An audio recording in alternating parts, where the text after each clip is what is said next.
Welcome to the deep dive. Yeah. Today, we're going to try to really equip you with a solid understanding of cybersecurity fundamentals. Okay. We're diving deep into a single, comprehensive document Oh, that covers all the essentials. okay. So think of this as your crash course, whether you're new to the field, prepping for that big meeting, or just insanely curious about how it all works. All right, yeah, we're going to unpack those core principles, dissect those key concepts, and just give you the knowledge to navigate the digital world a bit more safely and confidently. Sounds good to me. Yeah. Now, I know a lot of folks get information security and information system security confused. Right. They seem similar, Yeah. but there is a subtle difference, right? Absolutely. You can think of it this way. Okay. Information security focuses on protecting the data itself. Your personal details, financial records, those embarrassing vacation photos you wouldn't want just anyone to see. Oh, we've all been there. Right. But information system security zooms out a bit. It's about safeguarding the entire infrastructure that houses and processes that data, your computers, servers, networks, the whole shebang. So one's about the contents and the other's about the container. Exactly. And you need both Okay. for comprehensive protection. Gotcha. Now, a bedrock concept in this field is the CIA Triad: confidentiality, integrity, and availability. It sounds a bit like, a spy thriller or something, but these principles are what really drive cybersecurity strategy. Okay, so it's not just about firewalls and passwords. Not at all. The CIA Triad is much more foundational. Okay. Imagine someone hacking into your bank account, peeking at your transactions. Right. That's the breach of confidentiality. Yeah, that's definitely not the kind of access I want anyone to have. Now imagine someone tampering with your medical records, Oh, gosh. changing dosages or diagnoses. Right. That's compromised integrity, and the consequences could be dire. Okay. And then there's availability. Okay. Think of a major website crashing during a huge sale. Yeah. Customers are frustrated, company loses money, and their reputation takes a hit. Makes sense. That's an availability issue. The system isn't accessible when it needs to be. So the CIA Triad is about keeping data secret, accurate, and accessible. You got it. But it doesn't stop there, right? We've also got non-repudiation and authentication, making it CIA. Right. What do those add to the mix? You're right. Those are essential additions. Oh, Non-repudiation ensures actions can't be denied. oh, Think digital signatures. They're like a digital fingerprint proving you signed a document or sent a message. okay. You can't later claim you didn't do it. So it's like an electronic paper trail that prevents people from backtracking. Exactly. Now, authentication is all about verifying identity. Right. It's like a digital bouncer, making sure you're who you say you are before granting access. Okay. And these days, it's not enough to just rely on a password. Right. That's where the AAAs come in: authentication, authorization, and accounting. This is where it gets interesting. So authentication checks who you are. Right. But what about authorization? Authorization determines what you're allowed to do once you're in. Okay. It controls access to specific resources or data based on your role and permissions. Okay. Not everyone gets an all-access pass, Right. and that's a good thing. Right. You wouldn't want the intern accidentally wiping the server clean. Exactly. So where does accounting fit into this? Accounting keeps tabs on all user activity. Okay. Think of it as a security log, recording who accessed what, when, and where. Okay. It's crucial for auditing, compliance, and investigations if something goes wrong. Gotcha. It's all about accountability and having a record of what happened. It's kind of like a digital security camera, Yeah. keeping an eye on everything. Uh-huh. We've covered the CIA Triad and the AAAs. Right. But before we dive deeper, let's talk about some fundamental concepts. Okay. Threats, vulnerabilities, and risk. Right. Those are the building blocks of cybersecurity. Okay. A threat is anything that could potentially harm your systems or data. We're not just talking hackers here. Right. Think natural disasters, system failures, even accidental data deletion by an employee. Okay. Anything that could disrupt operations or compromise information is a threat. So it's a pretty broad category. It is. And a vulnerability is any weakness in your system that a threat could exploit. Okay. Think software bugs, weak passwords, missing security patches, Yeah. even a lack of physical security. Okay. It's like a crack in your armor. So if a hacker is the threat, a weak password would be the vulnerability they exploit to get in. Exactly. And this leads us to risk. Okay. Risk is the potential for harm that arises when a threat can exploit a vulnerability. If there's no vulnerability, there's no risk, Okay. even if there's a threat. So risk is all about the potential for something bad to happen. You got it. And that's where risk management comes in, You right? got it. Risk management is about figuring out ways to minimize risk. Okay. This could be patching vulnerabilities, implementing those security controls we talked about, Right. even transferring the risk to a third party, like an insurance company. Okay, so it's not just about eliminating risk entirely, but about understanding it and minimizing it as much as possible. Yep. Now, let's go back to that CIA Triad and unpack each principle a bit further, Okay. starting with confidentiality. Right. Why is this so crucial, especially in today's digital world? Confidentiality is about protecting privacy. Okay. For individuals, it means keeping personal information like your social security number or financial details safe from prying eyes. Okay. For businesses, it's about safeguarding trade secrets, customer data, anything that gives them a competitive edge. It's about keeping those secrets secret, whether it's personal information or business strategies. Right. And there's a whole arsenal of methods to ensure confidentiality. Well. Encryption is a big one. Right. Scrambling data so it's unreadable without the decryption key. Right. It's like sending a coded message that only the intended recipient can decipher. So it's not just about hiding the data, it's about making it incomprehensible to anyone who doesn't have the key. Exactly. Then we have access controls, Okay. which determine who can access what information. Okay. This includes strong passwords, multi-factor authentication, and even biometrics like fingerprint scanning. Right. It's about adding layers of security and verification. Right, because we've all heard those horror stories of weak passwords leading to major data breaches. Absolutely. But technology isn't the only factor. Okay. Physical security still matters. Things like secure data centers, locked server rooms, even surveillance cameras to deter potential intruders. Right. And let's not forget the human element. Uh-huh. Employee training is crucial. It's about educating employees on best practices like recognizing phishing scams and creating strong passwords. Exactly. Training people to be security conscious is just as important as having the right technology in place. Okay, so confidentiality is about multi-layered approach, combining technology, physical measures, and good old-fashioned human awareness. You got What about integrity? Remind us why data integrity is so essential. Integrity is all about making sure data remains accurate and unaltered. Okay. Think about it. If you can't trust the accuracy of your data, how can you make sound decisions? Right. In business, compromised data integrity could lead to financial losses, legal issues, even damage to your reputation. It's like building a house on a shaky foundation. Yes, Everything becomes unstable. exactly. And we have several techniques to maintain data integrity. Okay. Hashing is one. Okay. It creates a unique fingerprint of the data, so even a tiny change results in a completely different hash value. Okay. It's like a tamper-proof seal that alerts you to any unauthorized modifications. So it's a way to detect if someone has messed with the data. Precisely. Then there are digital signatures. Okay. They not only verify data integrity, but also authenticate the sender. Okay. It's like a 2-for-1 deal, assuring you that the information is both genuine and from the right source. Like a signed and sealed delivery confirmation. You got it. And we also have checksums.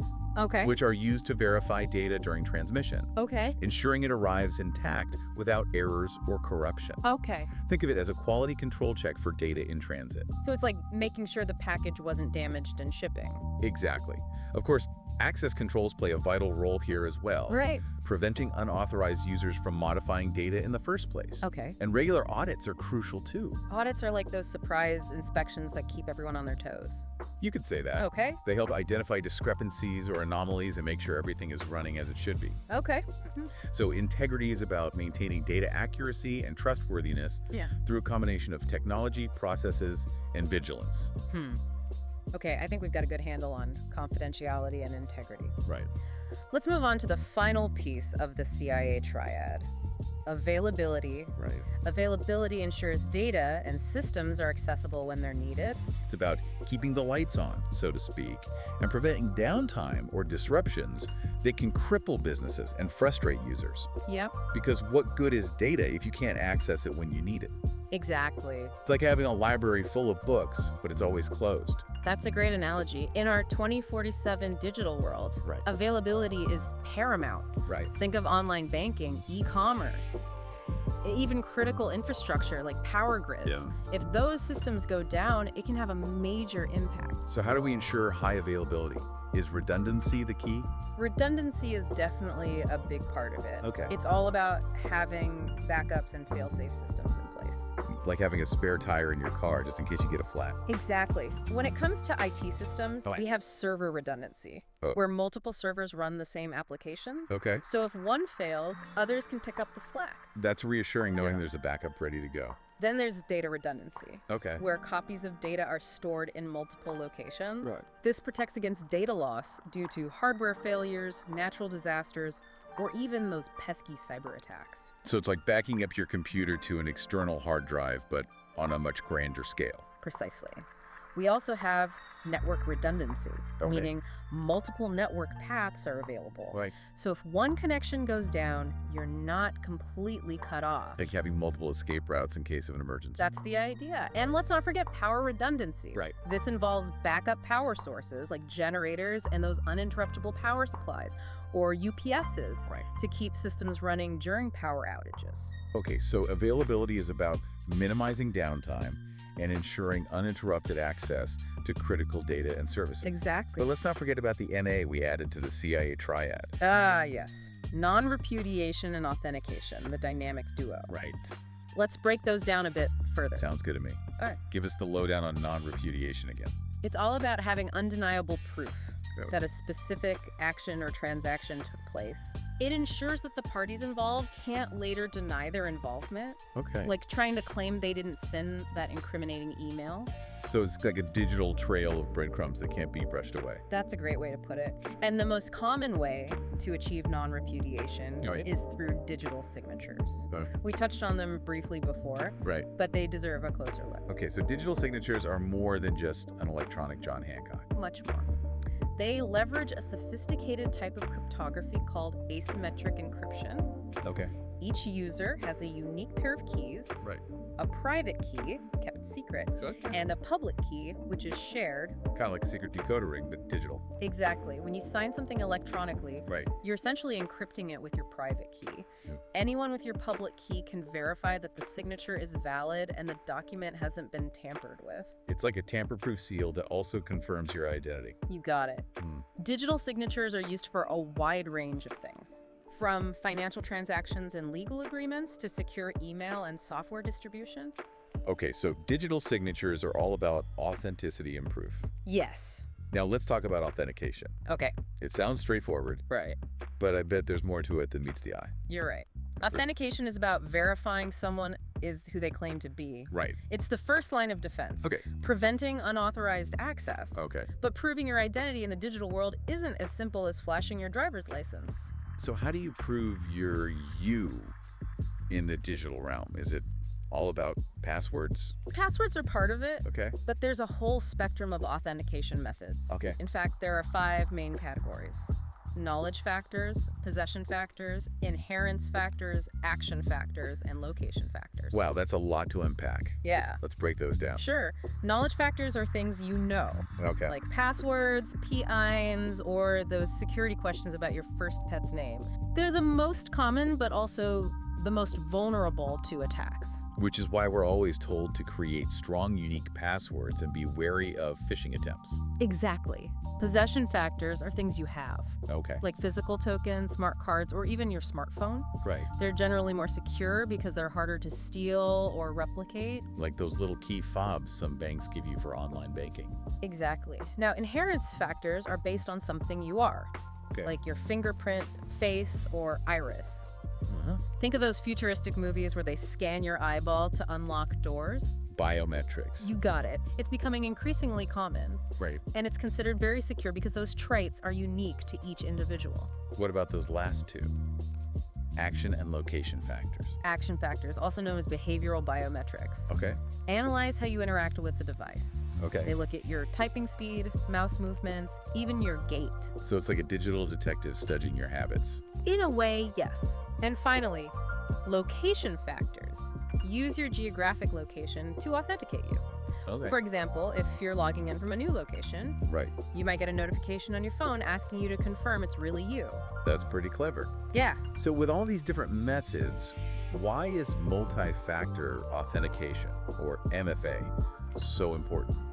Because relying on just one factor, like a password, isn't enough anymore. Okay. MFA requires 2 or more factors, making it significantly harder for attackers to gain access. It's like having multiple locks on your door. Right. Even if someone picks one lock, they still can't get in. That's the idea. MFA adds that extra layer of protection. Okay. Now, once you're in, that's where authorization comes into play.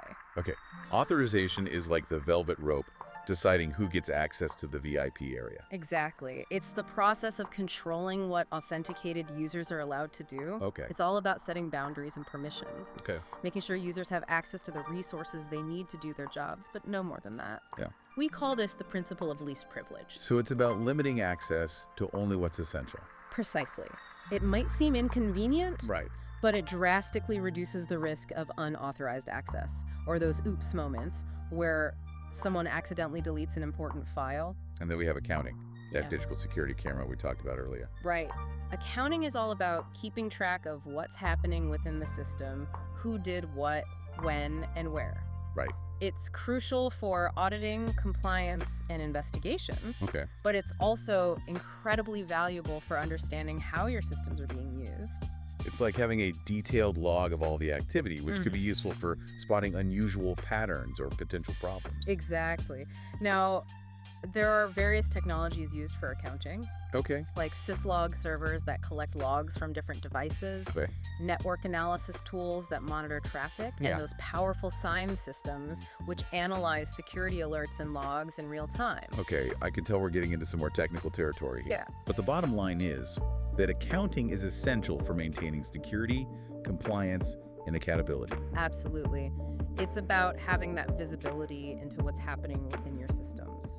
So we've covered a lot of ground here, Yeah. laying the foundation with the CIA Triad and the AAAs, understanding threats, vulnerabilities, and risk, Right. and then digging into the core principles of confidentiality, integrity, and availability. Yep.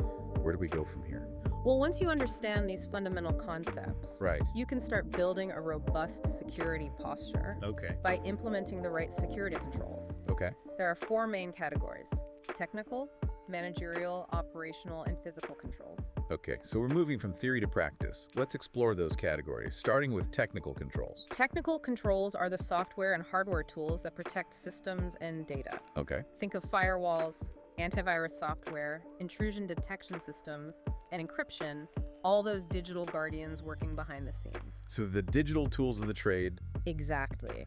Now, managerial controls are more about strategic planning and governance. Okay. This is where those security policies, risk assessments, and security awareness training programs come into play. So the brains behind the operation, setting the rules and guidelines. Right. Then we have operational controls, Okay. which are the day-to-day processes that keep things running smoothly and securely. Good. This includes things like incident response plans, user access reviews, and those all-important system backups. It's the boots on the ground, making sure everything is functioning as it should. That's a great way to put it. And finally, we have physical controls. Okay. These are the tangible protections that deter physical access or damage to systems and data. So we're talking locks, security cameras, security guards, the real world barriers. Exactly. Now, within those 4 categories, Okay. we have 6 specific types of security controls: preventative, deterrent, detective, corrective, compensating, and directive. Okay, we talked about those briefly before. Right. Let's delve into them a bit further. Sure. Preventative controls are your first line of defense. Right. They're like the walls of a castle, designed to block threats before they can exploit a vulnerability. Right. Strong passwords, firewalls, and encryption are all prime examples. So they're about proactively stopping attacks before they happen. Exactly. Now, deterrent controls don't directly prevent attacks, Okay. but make them less appealing to attackers. Okay. Think warning signs, visible security cameras, even security guards patrolling the premises. It's like the beware of dog sign of the security world. Exactly. Then we have detective controls, Okay. which are designed to spot threats that have already slipped past those preventative measures. Okay. These are your alarm systems, your motion sensors, your security cameras catching the intruder in action. So they're all about detection and alerting you to a potential problem. Right. Intrusion detection systems, log analysis tools, and regular security audits are all examples of detective controls. Okay. And once a threat is detected, that's where corrective controls come into play. So corrective controls are like the damage control team. Precisely. They help mitigate damage and restore systems and data to a secure state. Okay. Think of things like data backups, disaster recovery plans, and system patches that fix vulnerabilities. It's all about getting back on track after a security incident. Exactly. What about compensating controls? When do those come into the picture? Compensating controls are alternative measures used when primary controls are unavailable or ineffective. Okay. They're like your backup plan. So if one security measure fails, you have a fallback option. Exactly. For instance, if a biometric authentication system is down, Right. you might use multi-factor authentication as a compensating control. It's like having a spare key, just in case. Exactly. And finally, what are directive controls all about? Directive controls are essentially the rule book, the policies, procedures, and guidelines that influence security behavior. So they set the standards and expectations for how people should act when it comes to security. Exactly. This includes things like acceptable use policies, password policies, data classification guidelines, and those security awareness training programs we talked about earlier. It's all about establishing the rules of the road for cybersecurity. Precisely. And all these controls work together, Okay. creating a multi-layered security approach that makes it much harder for attackers to succeed. It's not enough to rely on just one type of control. Nope. You need a comprehensive strategy. Right. But with all these different categories and types of controls, Yeah. how do organizations decide which ones to implement? It seems overwhelming. It can be, but it doesn't have to be. Okay. The specific controls an organization chooses depend on a variety of factors, including the sensitivity of their data, their risk tolerance, their budget, and any regulatory requirements they need to meet. So there's no one-size-fits-all solution. No. It's about assessing your specific needs and tailoring your approach accordingly. You got it. It's about finding the right balance between security and usability. Making sure your systems are protected without creating unnecessary roadblocks for your users. Makes sense. Now, I remember we talked about gap analysis earlier. Right. How does that tie into security controls? Gap analysis is crucial for maintaining a strong security posture. Right. It involves comparing your existing security controls against best practices or industry standards, Okay.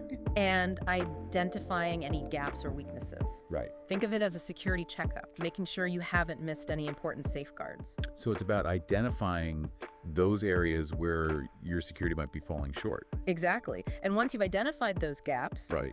you can develop a plan to address them, whether that's implementing new controls, strengthening existing ones, or even revising your processes and procedures. Okay, so gap analysis helps ensure that your security controls are up to par, Yeah, and you're not leaving any doors open for attackers. precisely. Now, let's talk about a concept that goes hand in hand with strong security controls. Okay. The principle of least privilege. We touched on it briefly before, but it's worth emphasizing. Okay.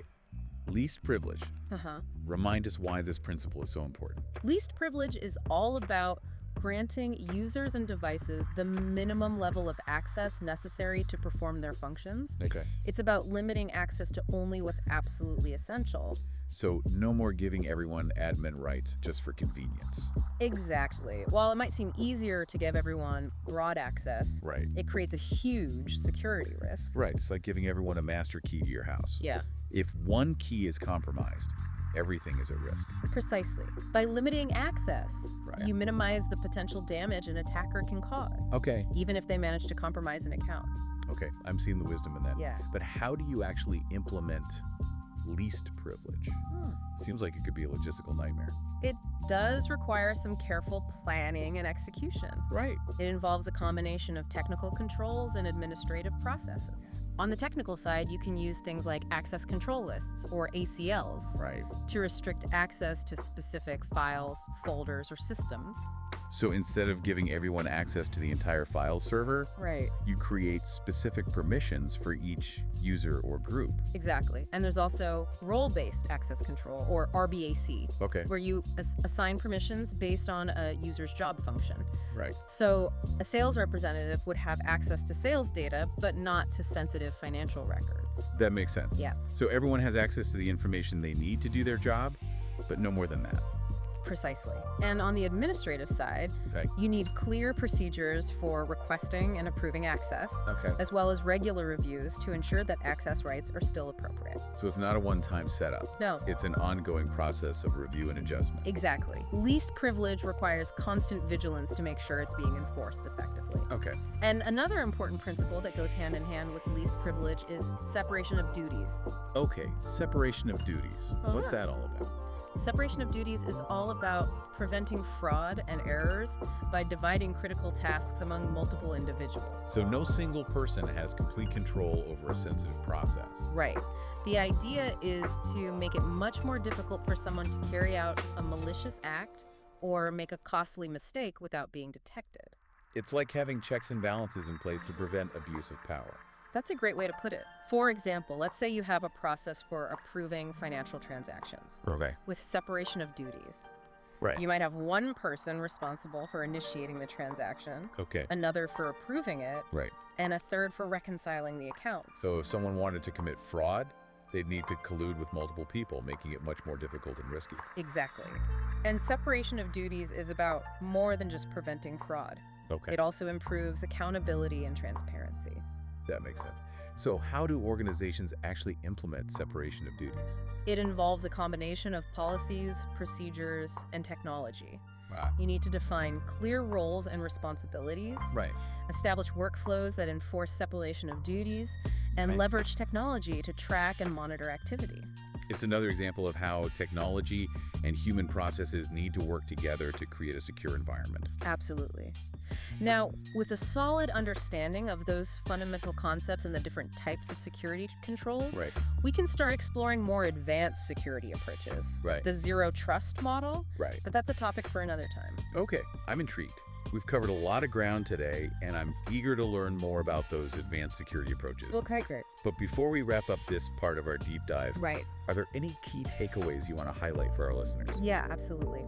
First and foremost, security is everyone's responsibility. Okay. It's not just the IT department's job. Right. Everyone, from individual users to business leaders, plays a role in protecting systems and data. It's a team effort. It is. And security is an ongoing process, Absolutely. not a one-time fix. Right. Threats are constantly evolving, so staying informed and adapting your security measures is crucial, Exactly. It's like a marathon, not a sprint. right? You need to keep pace with the changing landscape. And finally, security is not just about technology. It's not. It's Yeah. also about people, processes, and creating a culture of security awareness. So it's a holistic approach where technology, policies, and human behavior all play a part. Absolutely. Well, that's a lot to think about. Yeah. Thank you for breaking it all down for us today. You're welcome. I'm already feeling more knowledgeable and, dare I say, even a bit excited too. Welcome back to the deep dive. Last time we laid the groundwork exploring the CIA Triad, security controls, and those foundational concepts. Yeah. Now we're ready to tackle something a bit more cutting edge, Okay. the zero trust model. It sounds a bit radical, doesn't it? Like we're throwing out the old rule book of security. It is a significant shift in mindset, that's for sure. Right. The traditional approach to security was like building a fortress, Huh? strong walls, a moat, guards at the gate. Okay. The focus was on keeping the bad guys out. Right. Once someone was inside the network, they were generally considered trustworthy. Right. Kind of like assuming everyone inside the castle walls is a friend. Right. But in today's world, that's just not realistic, is it? Not at all. No, networks are so much more complex and interconnected now. Right. We've got cloud computing, remote work, mobile devices. The attack surface has expanded dramatically. Right. And threats can come from anywhere, not just outside the organization. So the old castle and moat approach is no longer enough. It's becoming increasingly inadequate. Okay. Think about it. What if an attacker manages to bypass your perimeter defenses? Right. What if the threat comes from within? A Yeah. disgruntled employee, a compromised device? That's a scary thought. So zero trust is saying, hey, let's stop assuming anyone is trustworthy. We need to verify everyone and everything all the time. That's the essence of it. Yep. Zero trust is built on the principle of never trust, always verify. Right. It assumes that no user or device, regardless of their location or network connection, Okay. should be granted access without proper verification. So even if I'm working from the company headquarters, Uh-huh. plugged into the network, I still need to prove I am who I say I am. Right. And that I have the right to access those files. Absolutely. Every time a user or device attempts to access a resource, Okay. their identity, permissions, and even the context of the request are scrutinized. Okay. It's like having multiple security checkpoints throughout the entire network, not just at the entry point. It's a much more granular approach to security. It is. But I have to admit, it sounds pretty complex to implement. It can be. Where do you even begin with something like zero trust? You're right. It can be a significant undertaking. Right. But the good news is you don't have to do it all at once. Okay. It's a journey, not a destination. So you can start small and gradually work towards a full zero trust implementation. Exactly.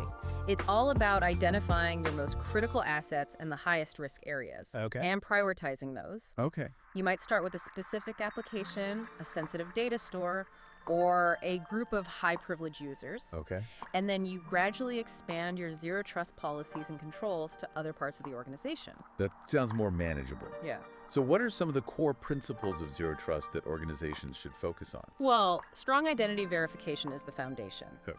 You need to be able to verify the identity of every user and device that wants to access your network or resources. Right. This typically involves multi-factor authentication, Yeah. going beyond just passwords to add that extra layer of security. So no more getting by with just a username and password. Not in a zero trust world. You might also use biometrics, Right. like fingerprint scanning or facial recognition, or even behavioral analysis, where you analyze user patterns to spot anomalies. So it's about making sure that the person or device Right. trying to access the system Right. is really who they claim to be. Exactly. What else is key to zero trust? Another important concept is microsegmentation. Okay. Think of it like dividing your network into smaller, isolated compartments. So it's like those watertight compartments on a ship. Right. If one is breached, the others remain intact. Exactly. With microsegmentation, if an attacker gains access to one segment of the network, Right. they can't easily move laterally to other parts. Okay. It limits the blast radius of a breach, preventing a small incident from becoming a widespread disaster. That makes a lot of sense. So strong identity verification and microsegmentation are two pillars of zero trust. Yes. What else should organizations be thinking about? Least privilege access is absolutely essential. Okay. It's about making sure that users and devices only have access to the resources they absolutely need to do their jobs, Right. and nothing more. So no more giving everyone admin rights just because it's easier. Right. It might seem inconvenient at times, Yeah. but it significantly reduces the risk. Okay. If a user's account is compromised, but they only have access to a limited set of resources, Right. the potential damage is contained. It's about minimizing the potential attack surface. Exactly. Now, even with all these safeguards in place, Right. you can't just assume everything is fine. Right. Continuous monitoring is crucial. So you need to constantly be on the lookout for any suspicious activity. Absolutely. You need to be monitoring your network and systems for anything out of the ordinary. Okay. This might involve using intrusion detection systems, Right. security information and event management, SIEM systems, Uh, log analysis tools, all those detective controls we talked about earlier. it's like having a 247 security guard Yeah, watching over your network looking for any signs of trouble. that's a great analogy. And finally, let's not forget about automation. Okay, automation. Uh-huh. How does that play into zero trust? Well, implementing and managing all these security controls and processes Right. can be pretty complex and resource intensive. Right, especially as networks become larger and more interconnected. Exactly. That's where automation comes in. Okay. By automating routine tasks like user provisioning, Right. security patching, Right. and even some aspects of threat response. Okay. You can free up your security team to focus on more strategic initiatives. It's about working smarter, not harder. Exactly. Using technology to streamline security operations Right. and make zero trust more manageable. Exactly. Automation is becoming increasingly important as organizations adopt zero trust principles. So we've got strong identity verification, microsegmentation, least privilege access, continuous monitoring, and automation. Right. Those are some pretty powerful tools in the zero trust arsenal. They are. But I still have to wonder, is it really achievable for most organizations? That's a good question. It seems like a pretty daunting task, especially for those without massive IT budgets. It's definitely a journey. Yeah, and it requires a commitment from the entire organization, not just the IT department. Okay. But it doesn't have to be an all or nothing proposition. So how can organizations start down the path towards zero trust without getting overwhelmed? Start by conducting a thorough assessment Okay. of your current security posture. Okay. Identify your most critical assets and the areas of greatest risk. Right. Then, develop a roadmap, prioritizing those areas where zero trust principles can have the biggest impact. It's about taking a strategic approach, focusing on those high-value targets Right. and working outward from there. Exactly. And remember, it's not just about technology. Right. It's about people and processes as well. Right. We talked about the importance of security awareness training. Right. How does that fit into the zero trust model? Even with the most robust security controls in place, Right. human error and insider threats will always be a concern. Right. That's why it's crucial to incorporate security awareness training into your zero trust strategy. So it's about educating employees about the risks, like phishing scams and social engineering attacks, Right. and teaching them how to identify and avoid those threats. Absolutely. You need to empower employees to become part of the security solution. Okay. Teach them about strong passwords, Okay. how to recognize suspicious emails, Right. and the importance of reporting any security concerns they might have. It's about creating a culture of security awareness Yes. where everyone is vigilant and proactive about protecting sensitive information. Exactly. Zero trust is not just about technology. Right. It's about fostering a mindset Right. where everyone understands the importance of security and their role in maintaining it. Okay, this is all making a lot of sense. Good. Zero trust is clearly a powerful approach to security, Uh-huh. but it's also a multifaceted one. It is. It's a combination of technology, processes, and a shift in mindset. Yes. Well, we've covered a lot of ground with zero trust. We- Are there any other key concepts you'd like to touch on before we move on? Yes. I think it's important to revisit the concept of security controls Okay. and delve a bit deeper into their role in a comprehensive security strategy. Okay. Remember, we talked about those 4 broad categories: technical, managerial, operational, and physical controls. Right. Those are the different layers of protection that organizations can put in place to safeguard their systems and data. Right, but why are security controls so important? Okay. Especially in the context of everything we've been talking about. Yeah, why are they so important? Security controls are the tangible mechanisms we use to put those security principles into action. Okay. They're the tools and processes that help us achieve confidentiality, integrity, and availability, Right. the core tenets of the CIA Triad.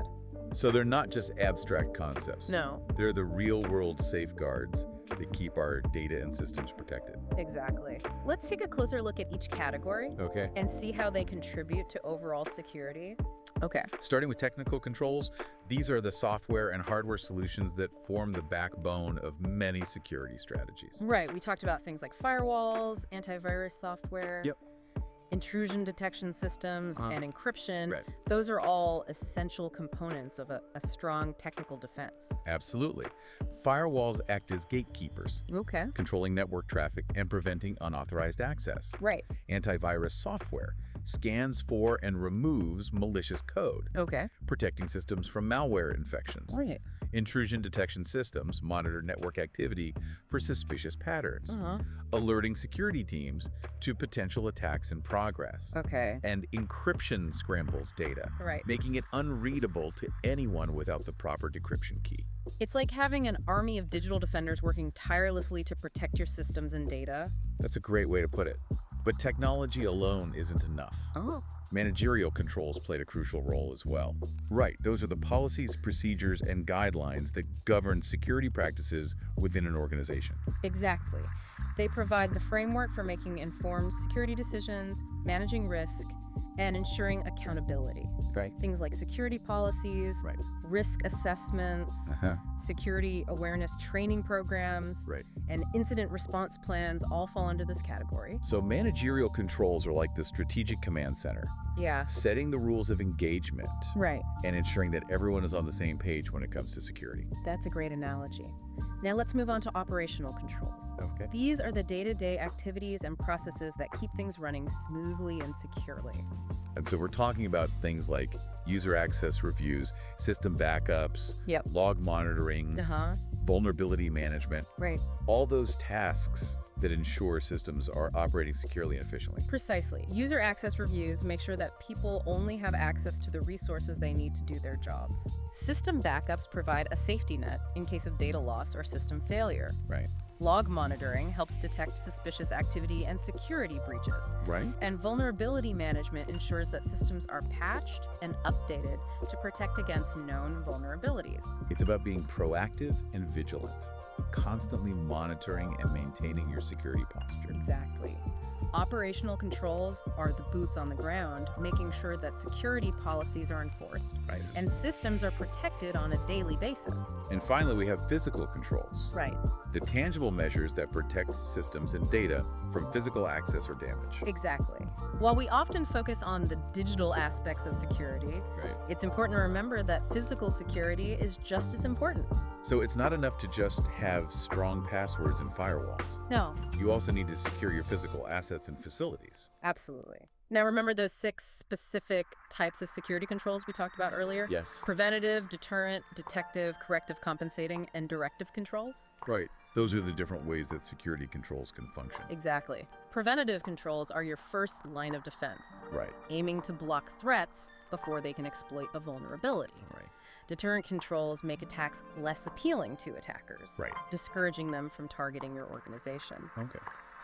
Detective controls are designed to detect and alert you to threats that have already bypassed those preventative measures. Good. Corrective controls help mitigate the damage caused by a security incident Right. and restore systems and data to a secure state. Okay. Compensating controls are those backup measures Yeah. used when primary controls are unavailable or ineffective. Right. And directive controls are the policies, procedures, and guidelines that influence security behavior. So it's like a multi-layered defense system, with each type of control playing a specific role in protecting your systems and data. That's a great analogy. And remember, the specific controls that an organization chooses to implement Right. will depend on a variety of factors, including their industry, Right. their risk tolerance, Mm-hmm. their budget, and the regulatory environment they operate in. So there's no one-size-fits-all solution. No. It's about finding the right mix of controls Right. that meets your specific needs and circumstances. Exactly. Now, once you have a good understanding of those different control categories and types, Right. you can start thinking about how to assess the effectiveness of your security controls. Right. We talked about gap analysis earlier. Right. Can you remind us how that fits into the picture? Gap analysis is an essential part of developing and maintaining a strong security posture. Okay. It involves comparing your current security controls Right. against a set of best practices or industry standards Okay. and identifying any gaps or weaknesses. So it's like a security checkup, making sure you haven't missed any critical safeguards. Exactly. And once you've identified those gaps, Right. you can then develop a plan to address them. Right. This might involve implementing new controls, Okay. strengthening existing controls, or even changing processes and procedures. So gap analysis helps ensure that your security controls are up to snuff. Mm-hmm. But with all these different controls and concepts, Yeah, it's easy to get lost in the weeds. it is. Security can be a complex and multifaceted discipline. So are there any fundamental principles that can help guide organizations as they navigate the world of cybersecurity? Absolutely. 2 essential principles that we've touched on already are least privilege and separation of duties. Okay, I remember those from earlier. Right. Least privilege is all about granting users and devices the minimum level of access they need to perform their duties. Exactly. So no more giving everyone admin rights just for convenience. Exactly. While it might seem easier, Right. it creates a huge security risk Right. by limiting access. Yeah. You minimize the potential damage an attacker can cause, Okay. even if they compromise an account. Okay. It's about being judicious and strategic about who has access to what information and systems. And separation of duties goes hand in hand with that. It does. Okay, remind us about separation of duties. Sure. Why is it so important? Separation of duties is all about preventing fraud and errors Okay. by dividing critical tasks among multiple individuals. So no one person has complete control over a sensitive process. Right. The idea is to make it much more difficult for one individual to carry out a malicious act or make a costly mistake without being detected. It's like checks and balances in a government system, preventing abuse of power. That's a great analogy. For example, if you have a process for approving financial transactions, Right. you might have one person responsible for initiating the transaction, Right. another for approving it, Uh-huh. and a third for reconciling the accounts. So if someone wanted to commit fraud, Right, they'd need to collude with multiple people, right. making it much more difficult and risky. Exactly. And separation of duties isn't just about preventing fraud. Okay. It also improves accountability and transparency. Right, so it's a win-win for security and good governance. But how do you actually implement separation of duties? It involves a combination of policy, procedures, and technology. Okay. You need to define clear roles and responsibilities. Right. Establish workflows that enforce separation of duties. Right. And leverage technology to track and monitor activities. It's another example of how technology and human processes need to work together to create a secure environment. Absolutely. It's about designing systems and processes that make it difficult for any one person to act alone, especially when it comes to sensitive operations. Well, I think we've covered a lot of ground in this part of our deep dive. We have, from zero trust to security controls, Right. to those foundational principles of least privilege and separation of duties, we've explored a lot of important concepts. I'm feeling a bit overwhelmed, but in a good way. Oh, good. Like my brain is full of new ideas and insights That's what we aim for. to empower our listeners with the knowledge they need to navigate the ever-evolving world of cybersecurity. Exactly. Before we wrap up this part, any final words of wisdom for our audience as they contemplate all these different concepts and strategies? Remember that security is an ongoing journey, not a destination. Okay. Stay informed about the latest threats and vulnerabilities. Right. Be proactive about implementing appropriate security controls. Okay. And most importantly, foster a culture of security awareness within your organization, Right. where everyone understands the importance of protecting sensitive information. That's great advice. It's a team effort, It is. and we all need to work together to create a more secure digital world. We do. Well, that's a lot to think about. Yes. Yes. I'm excited to dive into those advanced security approaches in the next part. Okay, sounds good. Welcome back to the final part of our cybersecurity deep dive. We've been on quite a journey, We have. exploring everything from the CIA Triad to zero trust to those essential security controls. Right. Now it's time to kind of bring it all together, connect the dots, and see how these concepts all work in harmony to create a truly resilient security posture. That's right. Seeing the big picture, understanding how all those individual pieces fit into a comprehensive security strategy. Okay, I'm ready to connect those dots. Where do we start? Let's go back to that bedrock principle, Okay. a CIA Triad, Right. confidentiality, integrity, and availability. Right. These three pillars underpin every aspect of cybersecurity, Okay. and they should be at the forefront of every security decision. Right, it's about keeping our data secret, accurate, and accessible. Exactly. But how does the CIA Triad actually translate into real-world security practices? It seems a bit abstract. Think of it this way. Okay. Every security control we've discussed, Right. whether it's a technical measure like encryption or an administrative process like separation of duties, Okay. is ultimately designed to uphold one or more of those CIA principles. So it's not just a theoretical framework, it's the driving force behind our security efforts. Exactly. Each control is like a tool in your toolbox. And the CIA Triad helps you decide which tool to use for which job. Okay. Let's take strong passwords, for example. Okay. They directly support confidentiality Yeah. by making it much harder for unauthorized users to access sensitive data. Okay, that's a pretty straightforward connection. Right. What about something like a firewall?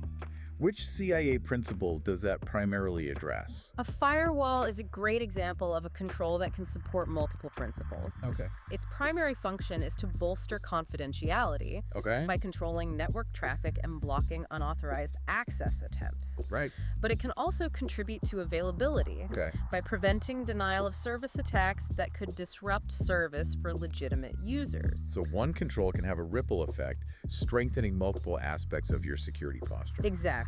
And that's where things get interesting, when you start seeing how these different concepts and controls interlock and reinforce each other. Okay, I'm starting to see the connections. Now, how does the zero trust model, which we explored in the last part, fit into this picture? Zero Trust aligns beautifully with the CIA Triad. Okay. Remember, Zero Trust assumes no implicit trust, Right. requiring verification for every access request. Right. This inherently strengthens confidentiality by ensuring that only authorized individuals can access sensitive data. It's like having a much tighter grip on who can see what information. Right. And by adhering to the principle of least privilege, Right. granting users only the access they absolutely need to perform their duties. Right. Zero Trust also promotes integrity. Okay. It reduces the likelihood of accidental or malicious data modification. It's about minimizing the potential for human error or intentional tampering. Exactly. So Zero Trust and the CIA Triad are like two sides of the same coin, Yes. working together to create a more secure environment. Precisely. They complement and reinforce each other. And those 6 types of security controls we discussed, Right. preventative, detective, corrective, and so on, they're the tools we use to put these principles into action, Okay. turning theory into practice. Okay, it's like a web of interconnected concepts, Mhm. all working together to create a robust and resilient security posture. That's a great way to visualize it. Yeah. But remember, security is not a static thing. Right. It's an ongoing process, a constant cycle of evaluation, adaptation, and improvement. Right. Threats are always evolving, Yeah. so organizations need to be agile and responsive, Right. continuously assessing their security controls and adapting to the changing landscape. So it's not about finding the perfect solution and then calling it a day. Right. It's about constantly striving to stay ahead of the curve. Exactly. Security is a journey, not a destination. Yep. And while we've focused a lot on the technical aspects of cybersecurity, Right. we can't forget about the human element. Right. We've talked about the importance of security awareness training, Right. but I'd love to explore that a bit further. Okay. Why is the human factor so critical in cybersecurity? Well, even the most sophisticated security technologies can be rendered useless if users aren't aware of the risks and best practices. Right. Attackers often target human vulnerabilities, not Cool. technical ones. Yeah. Think about phishing scams, where attackers use deceptive emails to trick users into revealing sensitive information. Or those social engineering attacks, Yes, where they manipulate people into granting access or downloading malware. precisely. Those tactics rely on human psychology, not technical exploits. Right. That's why security awareness training is so vital. Okay. It empowers employees to become a layer of defense rather than a point of weakness. So it's not just about protecting against external threats. Right. It's also about building resilience from within. Exactly. When employees understand the importance of security and their role in protecting it, Right. they become more vigilant and less likely to fall victim to these social engineering tactics. What are some key areas that organizations should focus on in their security awareness training programs? Well, the training should cover the basics, of course. Okay. Password hygiene, how to recognize phishing emails, Right. the dangers of clicking on suspicious links, Right. and the importance of being wary of unsolicited requests for information. The essential digital street smarts. Exactly. But it should also be tailored to the organization's specific risks and policies. For example, if an organization handles sensitive financial data, Right. the training should emphasize the importance of protecting that data and complying with relevant regulations. So the training needs to be relevant and relatable to the employee's day-to-day work. Absolutely. And it shouldn't be a one-time event. Right. Regular refreshers are crucial to reinforce those good security habits. Okay, so engaging relevant training is key to building that security-conscious culture. Mhm. Any other tips for creating a strong security culture within an organization? Communication is essential. Keep employees informed about security threats and incidents, Okay. and encourage them to report any suspicious activity. Create an open and transparent environment where security is everyone's concern, not just the IT department's problem. So it's about breaking down those silos Yeah. and making security a shared responsibility. Exactly. And don't forget to celebrate successes. Oh, that's a good point. Yeah. Right? When employees do a good job of following security practices, Yeah. recognize their efforts and reinforce those positive behaviors, Right. it's amazing how far a little positive reinforcement can go. That's a great point. It's easy to get bogged down in the negative, the threats, the vulnerabilities, the potential for breaches. Right. It's important to acknowledge and appreciate those who are doing their part to maintain security. Absolutely. Creating a positive security culture where people feel empowered and engaged Right, is yeah. just as important as having the right technology and policies in place. Well, I think we've covered just about everything in our cybersecurity deep dive. I think so. We've gone from the fundamentals to more advanced concepts, exploring how they all fit together to create a holistic and resilient security strategy. I feel like I've learned a tremendous amount, Good. and I hope our listeners have too, That's the goal. to empower our listeners to become more informed and proactive about cybersecurity. Exactly. Before we wrap up, any final words of wisdom for our audience? Just remember that security is a journey, not a destination. Okay. Stay informed, be vigilant, and don't be afraid to ask for help when you need it. Right. There are countless resources available to help you navigate the complex world of cybersecurity.